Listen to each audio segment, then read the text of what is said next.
Hi hello నమస్తే welcome back to my channel MMV Telugu channel. Hello my dear lovely family members and friends, అందరు ఎలా ఉన్నారు? నేను చాలా బాగున్నాను. మీరు కూడా చాలా బాగున్నారని, బాగుండాలని మనస్ఫూర్తిగా దేవుణ్ణి కోరుకుంటున్నాను. ఈరోజు మనం దరిచేరగా ప్రియ పార్ట్ 24లోకి వెళ్ళిపోతున్నాం.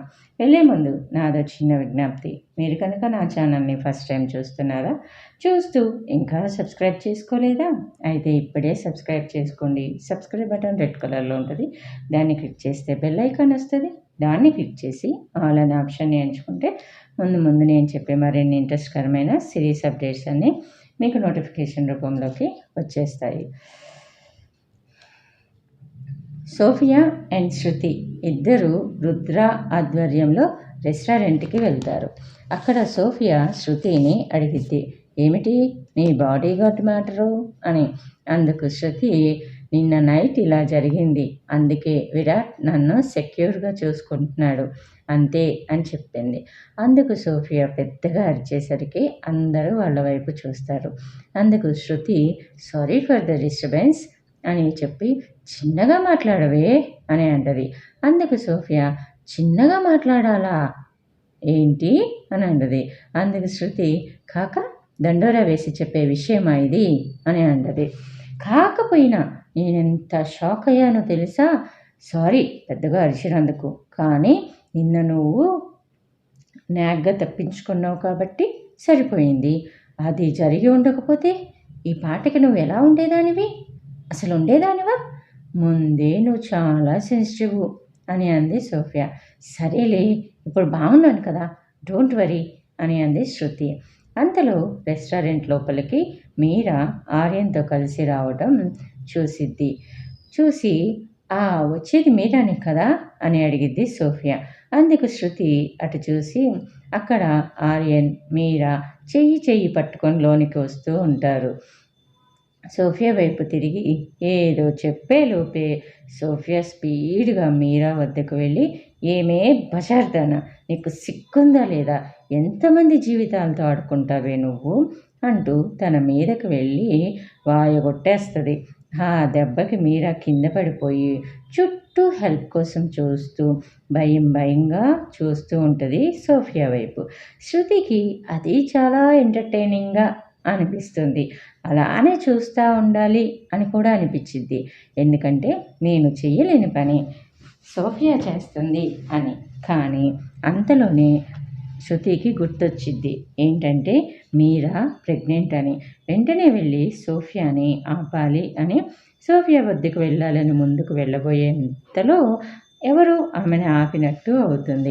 ఎందుకంటే అప్పటికే ఆర్యన్ సోఫియాని పక్కకు నెట్టేసి మీరాకి హెల్ప్ చేస్తాడు పైకి లేవటానికి. అక్కడున్న అందరూ వాళ్ళకి ఇష్టం వచ్చినట్టు మాట్లాడుకుంటూ ఫొటోసు వీడియోసు తీస్తూ ఉంటారు వాళ్ళ ఫోన్స్లో. ఎందుకంటే మన లైఫ్ కంటే పక్కనోడి లైఫ్నే కదా అందరికీ కావాల్సింది. అదన్నమాట అక్కడ జరిగే చోద్యాన్ని వాళ్ళ కెమెరాస్లో బంధిస్తా సునకానందం పొందుతూ ఉంటారు. ఆమెని పైకి లేపుతాడు ఆర్యన్. ఆ తర్వాత, ఓయ్ పిచ్చిదానా, నన్నెందుకు కొట్టావు, నేనేం చేశాను నిన్ను అని అడిగిద్ది మీరా చాలా అమాయకురాలిలా నటిస్తూ. అందుకు సోఫియా, అబ్బాబాబాబాబా ఏం నటిస్తున్నావే నంగనాచి, నీ నంగనాచి తుంగబురు కబుర్లన్నీ నీ పక్కనున్నోడికి చెప్పుకో, నాకు కాదు. ఎంత అమాయకంగా అడుగుతున్నావే బజారుదానా, నేనేం చేశానని. నువ్వేం చేశావో, నిన్న నైట్ ఏం జరిగిందో నీకు తెలియదానే పనికి మాలిందాన్న. చూస్తూ ఉండవే, నీ బతుకు బజార్న పడేయకపోతే చూడు. ఇది జస్ట్ శాంపిల్ మాత్రమే. నీలాంటి నీతి తక్కువ దాన్ని నరికి పోగులెట్టాలి. ఏ మాత్రం సిగ్గు ఎగ్గు లేకుండా బజార్న పడి తిరుగుతున్నావు. నీది ఒక బ్రతికేనానే అని అంది ఓరమాస్గా. అంతలో ఆర్యన్ సోఫియా దగ్గరికి కోపంగా వచ్చి కొట్టబోయాడు ఆమెని. కానీ రుద్ర వెళ్ళి అతన్ని గట్టిగా వెనుక నుంచి పట్టుకొని అతని చేతులు రెండు వెనక్కి విరిచి పట్టుకున్నాడు. అయినా సరే కోపంగా సోఫియాని చూసి, ఏమన్నావు నా ఫియాన్సీని, అలా అనడానికి నీకెంత ధైర్యం అని అన్నాడు.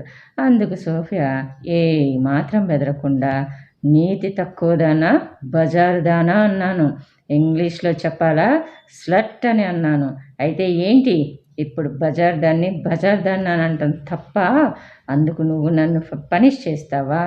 ముందు దాని నిజ స్వరూపం తెలుసుకోరా పిచ్చోడా, ఆ తర్వాత నా సంగతి చూద్దువు కానీ. బయలుదేరారండి పెద్ద మొనగాడు అనేసి అంది. అందుకు ఆర్యన్ సోఫియాని, నువ్వేని తిరిగిపోతానివి, ఏం తెలుసు నా ఫియాన్సీ గురించి అంటూ కోపంగా రుద్ర చేతుల్లో నుండి గింజుకుంటూనే అన్నాడు. ఆ మాటకి శృతి షాక్ అయింది. ఏంటి, ఆర్యన్ ఇలా కూడా ఒక ఆడదానిని మాటలు అనగలడా అని. కానీ ఆ సీన్ చూస్తున్న శృతి తెగ ఎంజాయ్ చేస్తుంది. పాపం మన శృతి రోమ్ చక్రవర్తికి తోడుపోయినట్టుందండి. ఆయన అంతే కదా, రోమ్ నగరం తగలబడుతుంటే నింపాదిగా కూర్చొని ఫిడిల్ వాయించాడంట. అలా ఉంది శృతి బిహేవియర్. అందుకు సోఫియా ఆర్యన్ అన్న మాటలకి కోపంగా, ఎంత కొవ్వురా నీకు, నన్ను బిచ్చంటావా?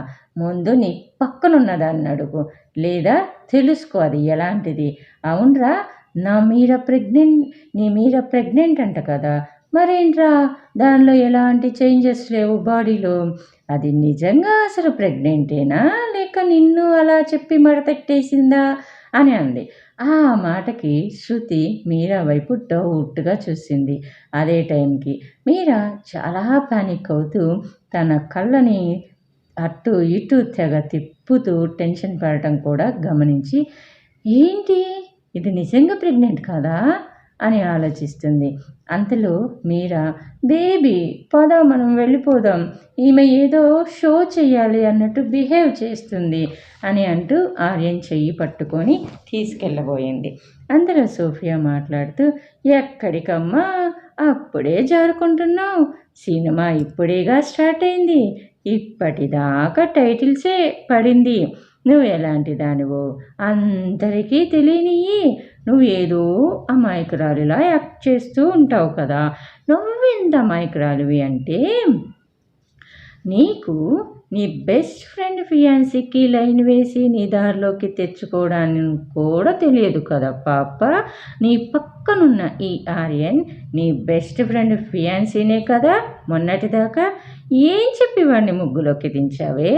ఎక్కడ వాడు నీకు దూరం అయిపోతాడో అని నీ కడుపులో వాడి బేబీ ఉంది అని చెప్పి వాడిని నీతోనే లాక్ చేసేసి అంత అమాయకురాలివి. ఎందుకంటే ఆర్యన్ వద్ద డబ్బు, పేరు, పలుకుబడి ఉన్నాయి కదా, అందుకు. అయినా ఎవరికి తెలుసు నీకు కడుపు ఉందో లేదో, ఉన్నా అది వీడి వల్లే వచ్చిందని గ్యారెంటీ ఏంటి అంటూ నవ్వింది. అంతలో రెస్టారెంట్లో వాళ్ళందరూ గుసగుసలాడుకోవడం శృతి వినింది. అరే, ఈ అమ్మాయి ఆ అబ్బాయి ఉంపుడి గత్తెనా? అరే, ఇంత అందమైన అమ్మాయికి ఇదేం పాడుబుద్ధి? మరీ ఈ మధ్య అమ్మాయిలు కొందరు బాగా బరితెగిచ్చేస్తున్నారు. డబ్బు కోసము ఈ అమ్మాయి ఆ అబ్బాయిని వల్లో వేసుకొని ఉంటుందా? నిజమే, ఆ బిడ్డ కూడా ఈ అబ్బాయి బిడ్డే అని గ్యారెంటీ లేదు కదా. అయినా బెస్ట్ ఫ్రెండు లవర్ని తన లవర్గా చేసుకుందా? మరీ ఇంత దిగజారిపోతున్నారా అమ్మాయిలు?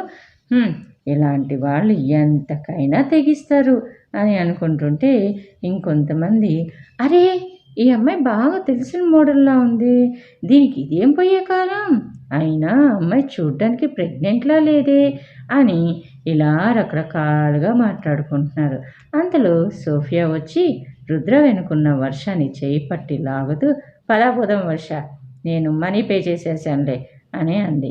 అయితే బయటకు వచ్చిన తర్వాత శృతి, ఎంత మంచి సినిమా చూపించావే బాబు అంటూ పొగిడింది నవ్వుతూ. అందుకు సోఫియా, వాళ్ళు నన్ను పిచ్చిదేనా అని పిలిచారు, అది కూడా బాగుందా మరి అని నవ్వుతూ, అయ్యాదో పిలిస్తే నేను పట్టించుకుంటానా ఏంటి, వాడు పప్పు శుద్ధ అని అంది. ఇక శృతి, సోఫియా కార్లో కూర్చొని వేరే మాల్కి వెళ్ళాలి అని మాట్లాడుకున్నారు.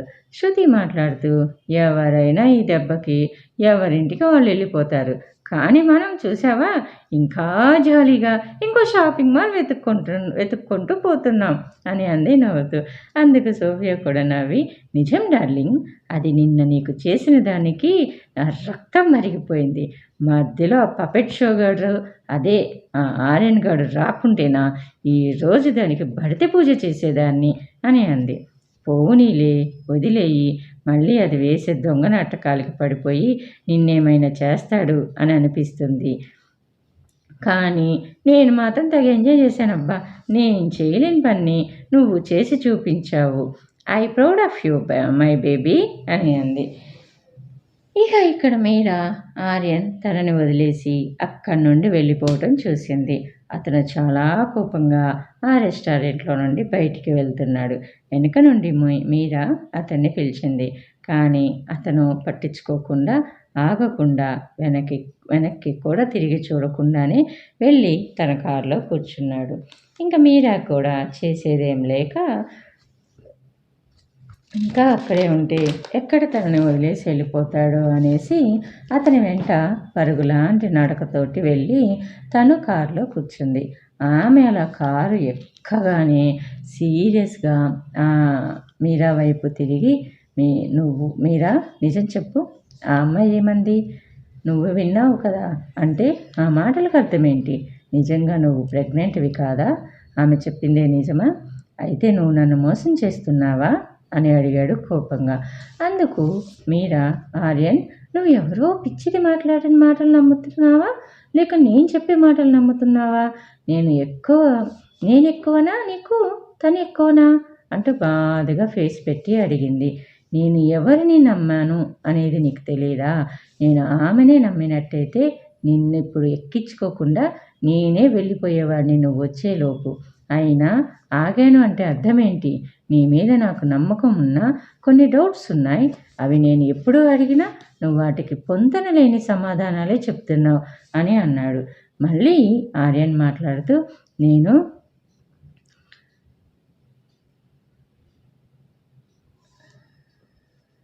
నేను లేడీని కాకున్నా నాకు తెలుసు ప్రెగ్నెంట్గా ఉంటే కొన్ని చేంజెస్ ఉంటాయి అని. బట్ నువ్వు ప్రెగ్నెంట్ అని చెప్పి 2 నెలలైంది, కానీ ఇప్పటి వరకు నీకు మార్నింగ్ సిక్నెస్ లేదు, అలానే నీ బాడీలో కూడా ఎలాంటి చేంజెస్ లేవు, అలానే డిజీనెస్ కానీ కూడా లేదు. మరి దీనికి నీ సమాధానం ఏంటి అని కోపంగా అడిగాడు. అందుకు మీరా కూల్గా, బేబీ, అవి అందరికీ ఉండాలని రూల్ ఏం లేదే, నా బాడీ తీరే అంతేమో, అందుకే నా బాడీలో పెద్దగా చేంజెస్ లేవు. నేను సన్నగా స్లిమ్గా ఉంటాను కాబట్టి పొట్ట అంతగా కనిపించదు అని అంది. అందుకు నేను అందుకే అడుగుతున్నాను, నాకు తెలివి లేదనుకోకు, కాస్త లావుగా ఉండేవారికి కనపడదేమో కానీ సన్నగా ఉన్న నీకు పొట్ట ఖచ్చితంగా కొంచెమైనా కనిపిస్తుంది కదా 2 months అని అన్నాడు. అందుకు మీరా, బంగారం, నాకు ఇంకా 3rd month రాలేదు కదా, అలా వస్తే కనిపిస్తుంది కొంచెం, అయినా 2 months కదా, ఈ మధ్య నేను 1 inch లూజ్ డ్రెస్సెస్లు వేసుకుంటున్నాను, అందుకని నీకు నా పొట్ట కనిపించడం లేదేమో, అయినా 3rd month రావాలి కదా, నువ్వు రికగ్నైజ్ చేయటానికి రాని, అప్పుడు చూడు అని అంది. అందుకు ఆర్యన్, మీరా జస్ట్ షటప్, నేను ఎప్పుడు అడిగినా రిపీట్గా ఇవే ఆన్సర్స్ ఇస్తున్నావు, చెప్పడానికి నీకు బోరు కొట్టడం లేదేమో కానీ నాకు విసుకొస్తుంది, రాసిన నోట్స్ని బట్టి కొట్టి చెప్తున్నట్టుంది నువ్వు చెప్పేది వింటుంటే అని అన్నాడు ఇంకా విసుగ్గానే ఫేస్ పెట్టి. మీరా, ఇప్పటికీ అయినా నిజం చెప్తావా లేదా? నువ్వు నిజంగా ప్రెగ్నెంట్వా కాదా? మళ్ళీ నన్ను అందరిలో తలెత్తుకోకుండా చేస్తావా అని అడిగాడు. మళ్ళీ ఇప్పటికీ అయినా తను నిజం చెప్పిద్దేమో అని. అయితే మీరాకి అర్థమైంది, వీడిప్పుడు నా దారిలోకి రావాలంటే కోపం పనికిరాదు, వీడిని నమ్మించాలి అంటే నేను చెయ్యాల్సిందే. కాసేపు మొసలి కన్నీరు కారిస్తే సరే, దెబ్బకి దారికి వస్తాడు గురుడు అని అనుకొని ఇక ఏడవటం స్టార్ట్ చేసింది. నిజంగా కాదులే, దొంగేడిపై ఏడుస్తుంది అది. ఇలాంటి వారి వల్లనే రియల్గా ఉండేవారికి కూడా వాల్యూ ఉండట్లేదు మరి. ఇంక మీరా తన దొంగ ఏడుపుని స్టార్ట్ చేసి, నాకు అర్థమవుతుంది ఆర్యన్, నువ్వు నా మాటల కంటే రోడ్డు మీద పోయేవారి మాటలకి ఎక్కువ విలువ ఇస్తున్నావని. లేకుంటే ఇందాకటి నుండి నువ్వు ఎంత కోపంగా ప్రశ్నలు అడుగుతున్నా, నువ్వు అడిగే ఒక్కో ప్రశ్నకి నా గుండెల్లో తూట్లు పొడుస్తున్నా. అరే నా ఆర్యనే కదా, తనకి తెలిసి తెలియక మాట్లాడుతున్నాడులే, అబద్ధానికి నిజానికి మధ్య కొట్టుమిట్టాడుతున్నాడులే, తనకి డౌట్ రావడం సహజమేలే అని నన్ను నేను సమర్థించుకుంటూ నిన్ను అంతగా అర్థం చేసుకుంటుంటే అని అంతగా అనే పదాన్ని ఒత్తి పలుకుతూ నీకు ఓపికగా అన్నిటికీ సమాధానాలు విడమర్చి చెప్తుంటే నువ్వేమో ఇంకా ఇంకా నన్ను బాధ పెట్టేలా క్వశ్చన్స్ అడుగుతున్నావు. సో ఇంకా నువ్వేం బాధపడకులే, నేను నీకు దూరంగా నా బిడ్డతో పాటుగా అంటూ సాగదీస్తూ వెళ్ళిపోతాను. నీకు కూడా కావాల్సింది నన్ను దూరం చేసుకోవాలనే కదా, నీకు అదే ఆలోచన ఉందేమో, నాకేం తెలుసు. అందుకే నేను ఎంతగా చెప్తున్నా నువ్వు వినిపించుకోకుండా అర్థం చేసుకోకుండా మాట్లాడుతున్నావు. సో నీకు ఎప్పటికీ కనిపించకుండా దూరంగా వెళ్ళిపోతాను. నా వల్ల నీకు ఏ ఇబ్బంది ఉండదు, ఏ అవమానాలు ఉండవు. నా బిడ్డకు తల్లి మాత్రమే ఉంటుంది, తండ్రి ఉన్నా వాడికి లేనట్టే. ఎందుకంటే ఆ బిడ్డ తండ్రికి తల్లి మీద డౌట్ కదా. ఎన్ని కలలు కన్నానో మన గురించి, మన బిడ్డ గురించి అంటూ దొంగ ఏడుపు నటించింది. ఆమె మాటలు విన్న ఆర్యన్ ఆమె భుజాల మీద చేతులు వేశాడు. ఆమె అతని భుజాల మీద చేతులు వేయగానే గమనించినట్టు, నేను వెళ్ళిపోతున్నా Aryan, good bye for ever. నువ్వు నన్ను అనుమానించావు, కానీ నేను నిన్ను ఎప్పుడూ అనుమానించలేదు. అందుకు నువ్వు ఇచ్చిన గిఫ్ట్ చాలా బాగుంది అంటూ కార్ దిగుతున్నట్టు యాక్ట్ చేసింది. ఎందుకంటే ఆమెకి తెలుసు అతను ఎలానో తన మీద చేతులు వేసే ఉంచాడు కాబట్టి దిగనీయడు అనే నమ్మకంతో కార్ దిగబోయింది. అందుకు ఆర్యన్ ఆమె ఊహించినట్టుగానే, మీరా ఐఎమ్ సారీరా, నిన్ను నేను అనుమానించాలనో అవమానించాలనో నిన్ను దూరం చేసుకోవాలనో నేను అలా మాట్లాడలేదురా. నేను నిన్ను నమ్ముతున్నాను. నిత్యం బంగారం, ప్లీజ్ నన్ను వదిలి వెళ్ళకురా. నువ్వు మన బిడ్డ లేకుండా నేను ఉండలేనురా. ప్లీజ్ అర్థం చేసుకోరా. అంత అర్థం చేసుకున్నా అన్నావు కదా, మరి ఇదేనా నన్ను అర్థం చేసుకుంది? నేను ఇలా అడిగితే నువ్వు అలా వదిలేసి వెళ్ళిపోతావా? ఇదేనా ప్రేమంటే? ఇదేనా అర్థం చేసుకోవటం అంటే? ప్లీజ్ రా బంగారం, వదిలి వెళ్ళకురా నన్ను అని బ్రతిమాలుతున్నాడు. తను అలా బ్రతిమాలుతుంటే ఆమెకి చాలా సాటిస్ఫాక్షన్గా అనిపించింది. ఆమెను అలా బ్రతిమాలుతూనే, నువ్వు నన్ను నమ్మాలి అంటే నేనేం చేయాలో చెప్పురా డియర్, చేస్తాను. అంతేకాని నన్ను వదిలేసిపోతానని మాత్రం అనుకురా. నువ్వు నా ప్రాణం రా. నువ్వు లేకుంటే నా లైఫ్ని నేను ఊహించుకోలేనురా. నేను నిన్ను నిజంగా నమ్ముతున్నాను రా బంగారం. ప్లీజ్ మా.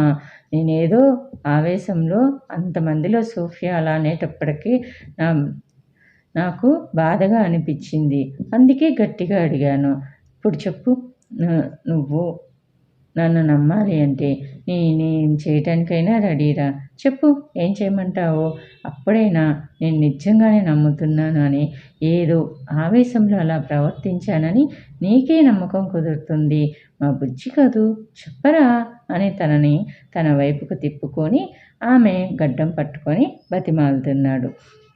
అందుకు సోఫియా, ఇంకోసారి నా ప్రెగ్నెంట్ గురించి మీ ఇష్టం వచ్చినట్టు మాట్లాడితే మాత్రం ఖచ్చితంగా మిమ్మల్ని వదిలేసి నా దారిని నేను పోతాను. మీరు ఎలా అయితే నన్ను నమ్ముతున్నా అని అన్నారో అలానే నేను కూడా మిమ్మల్ని నమ్ముతున్నాను, నమ్ముతూనే ఉంటాను. ఎప్పుడు అయినా ఆగిపోయింది నా కోసమో మీకోసమో కాదు, మనకి పుట్టబోయే బిడ్డ గురించి అని నిక్కచ్చిగా చెప్పేసింది. అలా చెప్తేనే ఈసారి అయినా పొట్టెత్తి లేదు, అది లేదు, ఇది లేదు అని విసిగించకుండా ఉంటాడు అని ఆమె ఆలోచించింది. ఆమె అడిగినట్టే అతను కూడా అంగీకరించి ఇక అక్కడి నుంచి కారు స్టార్ట్ చేసుకుని వెళ్ళిపోయారు. అయితే దారిలో మాత్రం మీరా ఆర్యన్ని మనసులో బకరా, ఇతనిని బకరా చేయటం ఇంత ఈజీగానో తెలియక ఆ పనికి మాలినది మా ఇద్దరి మధ్య డిస్టర్బెన్స్ క్రియేట్ చేయాలి అని అనుకుంది. కానీ దానికేం తెలుసు, వీడి ఒట్టి అమాయకుడని వీడిని బుట్లో పడేయటం ఎంత ఈజీనో నాకు. వీడు నా చేతిలో ఒక కీలు బొమ్మ అని దానికి ఇంకా బాగా తెలిసి ఉండదు. సరే, ఏదేమైనా ఆ ముసలి డాక్టర్ గారిని మళ్ళీ కలిసి నా కడుపు కొంచెం ఉబ్బెత్తుగా కనపడటానికి ఏం చెయ్యాలో వాడిని అడగాలి అని అనుకుంది. తర్వాత ఏం జరిగింది అనేది తెలుసుకోవాలి అనుకుంటున్నారా? అయితే నెక్స్ట్ ఎపిసోడ్ వరకు వెయిట్ చేయండి. అలానే ఈరోజు పుట్టినరోజులు, పెళ్లి రోజులు జరుపుకునే వాళ్ళందరికీ many more happy returns of the day అండి. మీ డ్రీమ్స్ అన్నీ నెరవేరాలని మనస్ఫూర్తిగా దేవుణ్ణి కోరుకుంటున్నాను. Thanks for the watching. Bye bye. Take care. See you soon again.